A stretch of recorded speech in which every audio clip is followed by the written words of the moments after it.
Velkommen til Bevaringsdag, som jo er et samarbejde mellem Dragør Museumsforening, Dragør Beboerforening og Bevaringsnævnet. Jeg vil rigtig gerne have været til stede og sige velkommen, også være med i debatten i dag, men vi har budgetforhandlinger på Rådhuset, så der er jeg nødsaget til at være til stede, og derfor har jeg aftalt med Martin Borg, at jeg sender den her videohilsen i stedet for. Vi står på Dragør Havn, som I kan se, med Lodsmuseet og Lostårnet bag mig. Det vender jeg tilbage til lidt senere her i min videohilsen til jer.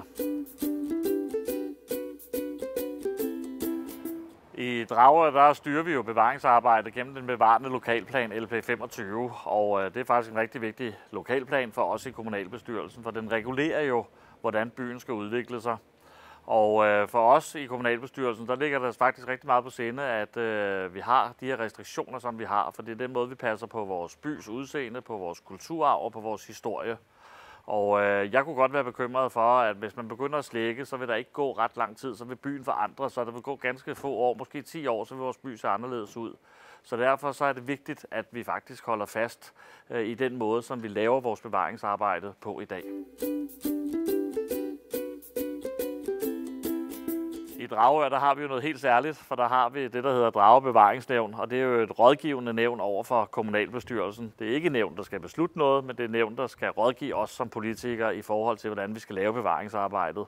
Det er rigtig vigtigt, fordi at når man sidder oppe på Rådhuset, så kan man godt tænke, at det måske ikke er så vigtigt, at vi har fokus på detaljer eller noget andet i bevaringsarbejdet. Og med den rådgivning, vi får, der får vi hele tiden stillet skarpt på, hvordan vi kan passe på vores by.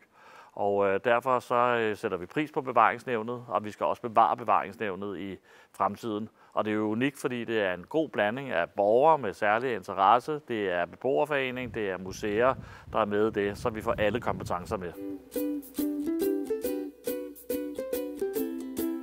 Når vi snakker bevaringsarbejde, så er det også rigtig vigtigt, at vi snakker detaljer omkring vores bygninger. For nogen kan det virke mærkeligt, men hvorfor er der særlige regler omkring hængsler? Hvorfor er der særlige regler omkring skorstene eller døre?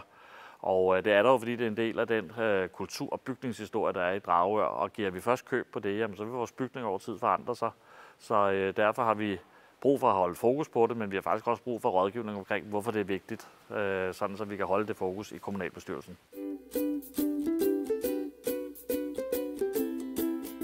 Nu er vi på Dragør Havn igen, og som I kan se i baggrunden, så hænger Dragør Gammel Havn og byen jo rigtig, rigtig godt sammen. Det skal vi både være stolte af, for det er ikke ret mange steder i Danmark, man kan komme sejlende direkte ind i en gammel bykerne. Så når vi snakker også udvikling af Dragør Gammel Havn, så skal vi huske den kulturhistorie, der ligger. Så med de ord, så vil jeg ønske en rigtig god bevaringsdag, og jeg håber, I får mange gode oplæg og også en god debat omkring, hvordan vi sammen kan passe på Dragør. Så god fornøjelse.